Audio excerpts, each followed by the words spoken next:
कुर्बानी का सबक बच्चों का लिए इस्लामी कहानी। एक छोटे से गांव में एक बच्चा रहता था जिसका नाम अली था। अली बहुत खुशमिजाज और नेक दिल बच्चा था। ईद उल अज़हा करीब थी। गांव के सब लोग अपने अपने जानवरों की कुर्बानी की तैयारी कर रहे थे।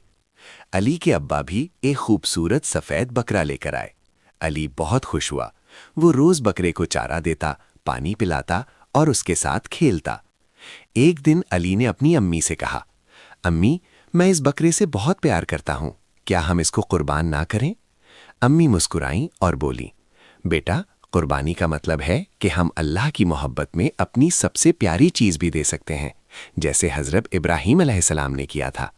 अली ने थोड़ा सोचा, फिर बोला, अगर अल्लाह को खुशी होती है तो मैं भी खुश हूँ। ईद के दिन जब कुर्बानी हुई, अली के दिल में थोड़ी उदासी थी, मगर साथ ही खुशी भी थी कि उसने अल्लाह की रज़ा के लिए कुर्बानी दी। कुर्बानी के बाद अली ने गोश्त पड़ोसियों और गरीबों में बांटने में मदद की। उस दिन उसे समझ आया कि कुर्बानी सिर्फ जानवर की नहीं, दिल की भी होती है।